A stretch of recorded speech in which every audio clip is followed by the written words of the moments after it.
Mami. Ya, Pi. Buat pempek panggang dong. Wah, kebetulan Mami udah punya pemanggang baru nih. Ayo, ayo. Apa aja sih bahannya? Ayo lihat ke sini. Ini ada ikan giling, ada kuning telur 1 buah, ini ada tepung terigu dan tepung sagu, ada garam dan juga gula, dan sedikit air. Kita masukin aja seluruh bahan kecuali tepung-tepungannya. Kita aduk. Akhir masukin tepung-tepungannya. Kita bulatkan ya Bunda ya. Bulatkan lalu kita pipihkan. Oke. Nah ini udah jadi ya Bun. Kita siap untuk memanggang.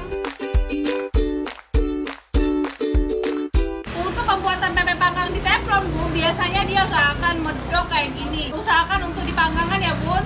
Nggak ada panggangan ini nggak apa-apa, pakai panggangan arang aja. Terus saja pempeknya dibolak-balik ya, biar dia tidak gosong. Kalau dia sudah medok, sudah mekar ya, udah melendung. Terus kalau ditekan dia padat, itu artinya dia udah matang. Tetapi kalau kayak gini ya, ini belum medok. Terus kalau dipencet dia lembut, artinya belum matang. Kita angkat ya yang udah matang. Papi! Iya, Mi. Ini pempek panggangnya udah jadi nih, Pi. Mau tahu nggak bagaimana cara buat cabai pempek panggangnya? Nanti Mami bikinin videonya ya. Jangan lupa komen mau di kolom komentar, like and share video Mami. Terima kasih.